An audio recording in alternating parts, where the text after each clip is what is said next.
is the groundwork is being laid, and it's all in the name of cryptocurrency and stablecoin, but it is the entire regulatory process to switch us from cash to a cashless society to digital currency that can be controlled by the federal government.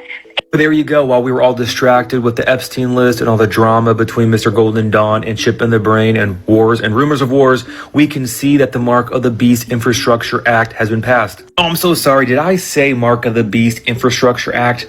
I meant the Genius Act. As we can see right here, House passes Stablecoin Genius Act. Short little summary right here is the House approved legislation to regulate stablecoins Thursday and later approved 2 other crypto bills. Well, now for those wondering, what does this mean? Well, it shows that we are one step closer to the Great Tribulation with the Mark of the Beast and a complete surveillance enslavement state. So we can see right here from this article, the Senate just passed the Genius Act, CBDCs in sheep's clothing. Now I will go ahead and read some of this article for you guys right here. So on June 18th, while the country was distracted with headlines about Mr. Golden Dawn and Iran, the U.S. Senate quietly advanced the Genius Act, a bill designed to, quote, legitimize, unquote, stablecoins. But in reality, it paves the way for a permissioned, surveilled, and tightly controlled digital currency regime. Now, apparently, according to this author, they predicted this back in their own piece titled The Great CBDC Bait and Switch.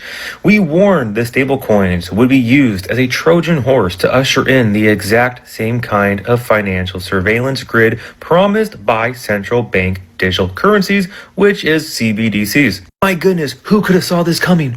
I don't know. Now let's continue with this article. Framed as a regulatory win for innovation, the Genius Act, or what I like to call it, the Mark of the Beast Act, does far more than set rules. It effectively mandates that all legal stablecoins will fully be backed, regularly audited, and integrated into the surveillance machinery of the U.S. state. Wow, lovely. Only permitted payment stablecoin issuers may operate, and those issuers must comply with extensive oversight under the Bank Secretary Act, including KYC, AML, and sanctions enforcement. In other words, no privacy, no independence, and no dissent. Well, of course, what did these crypto bros think the government was going to do once they got their hands into cryptocurrency? Well, let's continue. The act even instructs the Treasury Department to evaluate new financial surveillance tech, including, oh, look at that, AI-powered monitoring systems and blockchain analysis tools.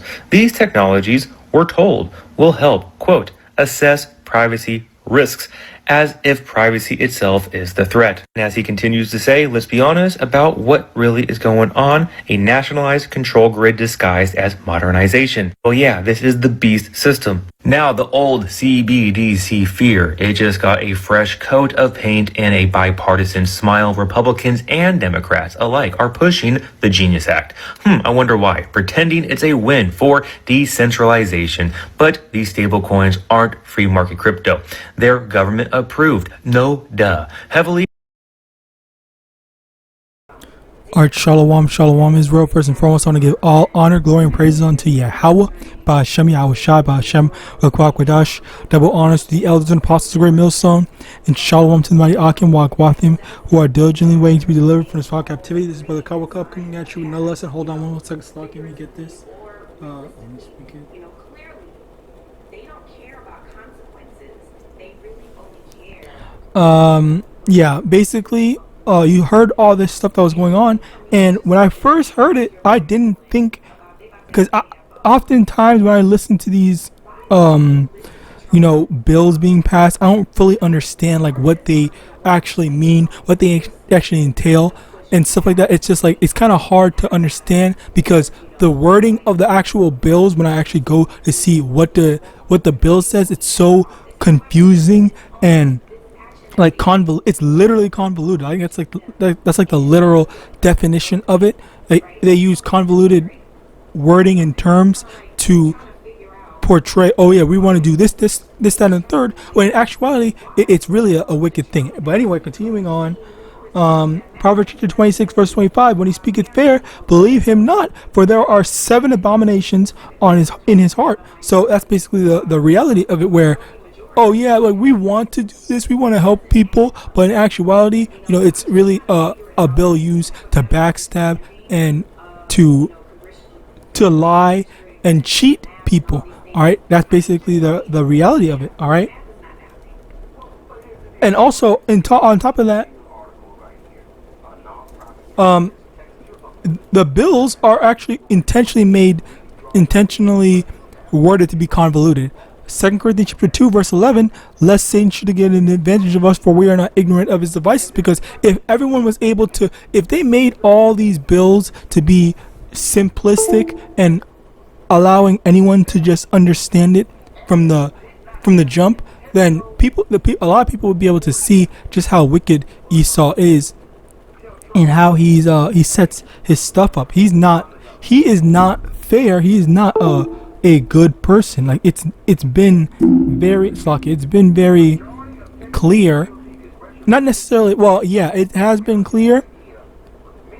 It has been clear for people that are in the know, but for people that are just regular citizens that don't really study or pay attention to these types of stuff, they don't understand how these things are. This is an example where this dude was just talking about how actually I think he literally just said it. Stable coins aren't free market crypto. They're government approved, no duh, heavily surveilled and programmable currencies that can be frozen, tracked, and weaponized at any moment. Now, yeah, so basically, again, they were pointing out how all these different stuff, this is all good, this is all nice, but in actuality, they present something to be a positive, but in actuality, they have actual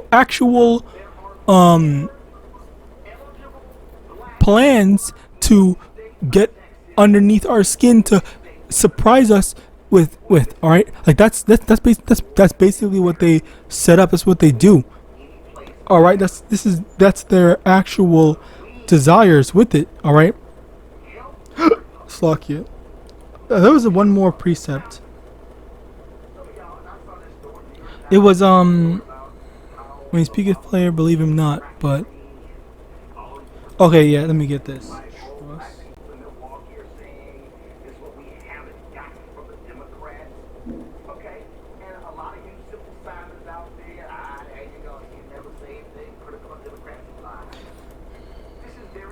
Psalm 62 verse 10, trust not in oppression and become not vain in robbery. If riches increase, set not your heart upon them. Okay, that's basically the thing where again, this was a major talking point, and a main thing. Well, first off, the context to this is actually I forgot what year it was in, but Andrew Yang, there was a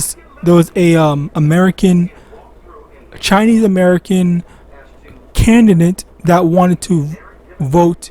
He wasn't a candidate yet. He never became a candidate. He just said he wanted to become a candidate for America. He was campaigning by saying, I want to give a UBI, just give everybody $1,000 a month. All right, and this is going to help people, people, especially poor people and whatnot. And so many people were surprisingly against him. All right, and honestly, that was before this whole MOTB thing. But now what they're doing is they stole that so-called Chinese man. Well, he's American born. He's actually an American citizen, so he was actually capable of running for president. He was actually legally allowed to.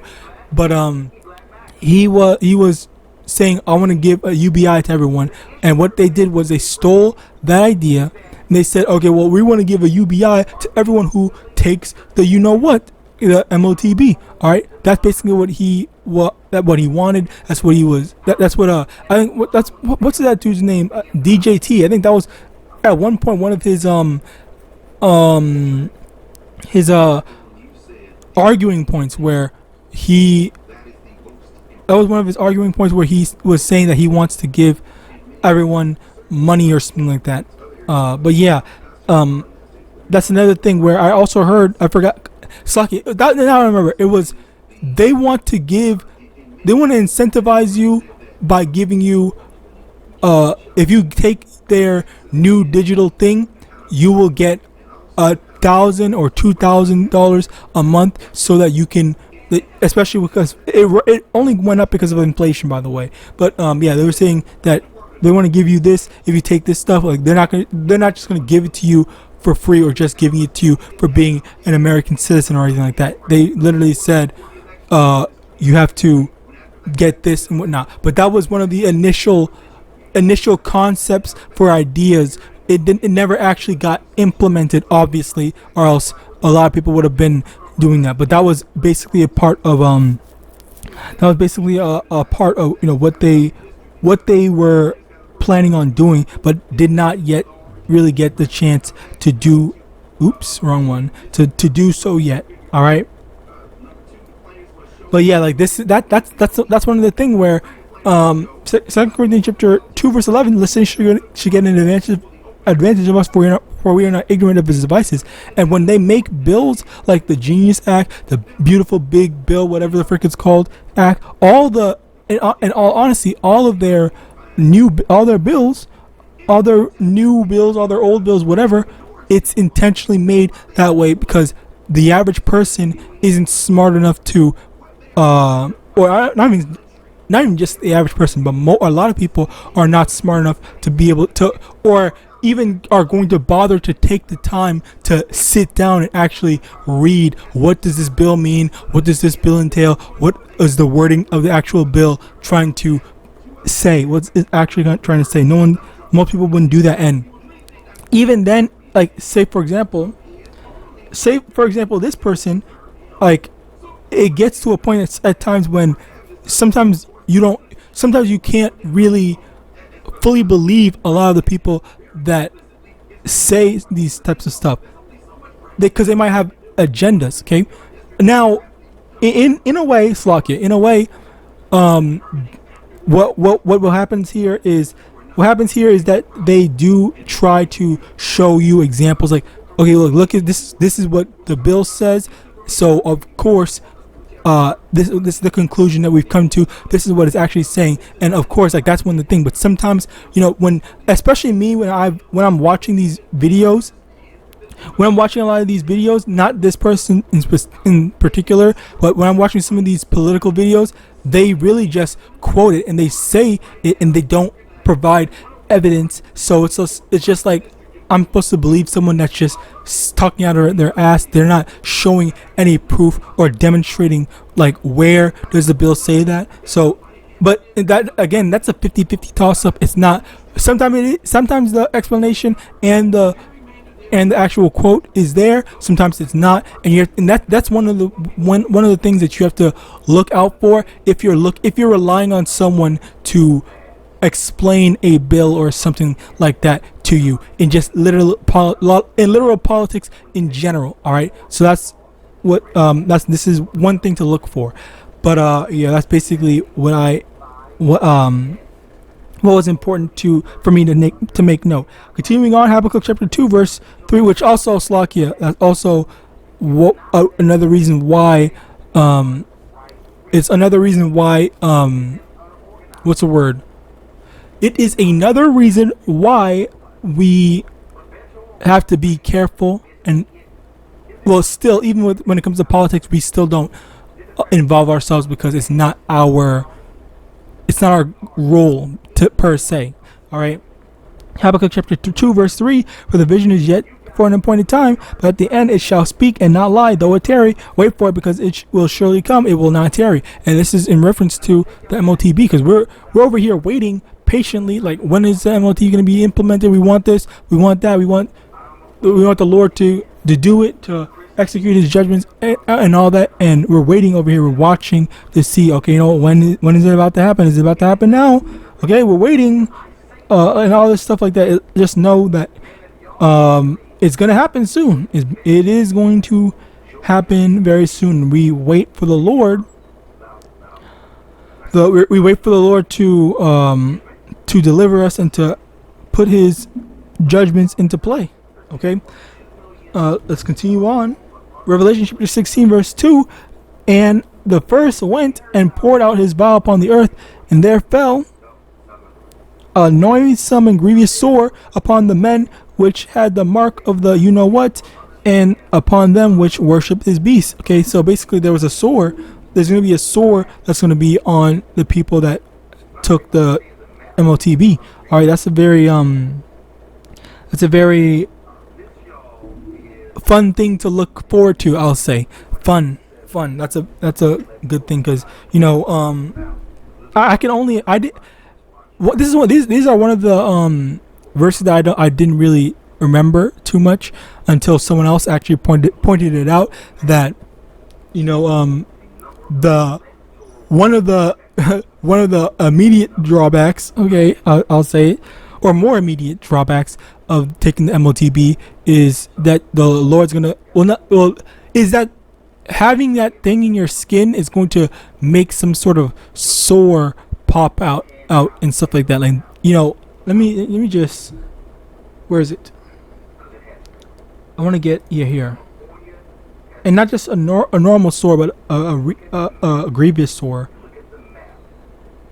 Ew, look at that. That's nasty. And it's going to be on your hand or on your forehead.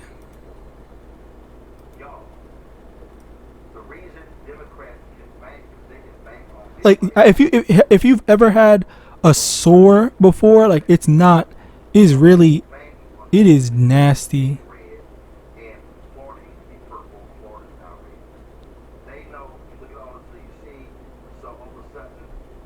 But yeah, like, ew, this is pretty disgusting.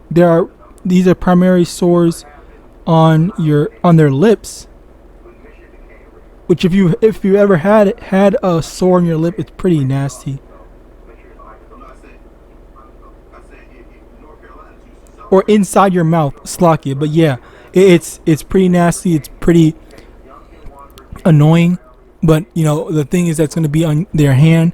I can only imagine the heavy discomfort from having it on your hand, or on your hand primarily, because you know, you use your hand to do stuff, and then if it causes pain while you're trying to like hold something and whatnot, then that's just basically like, okay, well, your hand is less usable now. But still, like, this is what we have to look forward to. Next, Revelation chapter 19 verse 20, and the beast was taken, and with him the false prophet that wrought miracles before him, with which he deceived them that had received the mark from the beast, Slakia, and them that worshipped his image.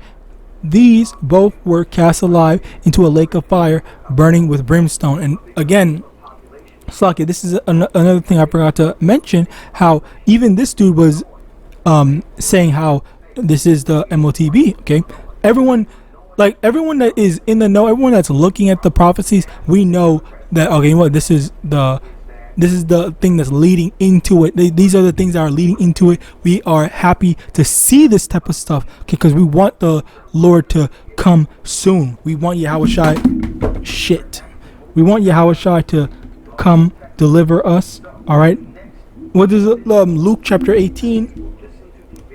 What does Luke chapter 18 verse 7 Slakia, Luke 18 verse 7.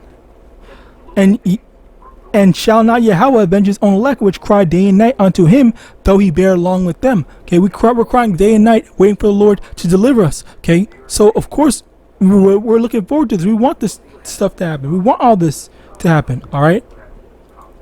Now finally, Revelation chapter 13 verse 17, and that no man might buy or sell, save he that have the MARK, or the name of the beast, or the number of his name. And you know, again, Esau is starting to get a lot more aggressive when it comes to getting his way. Okay, the same way that they basically force so many people to get the C9V.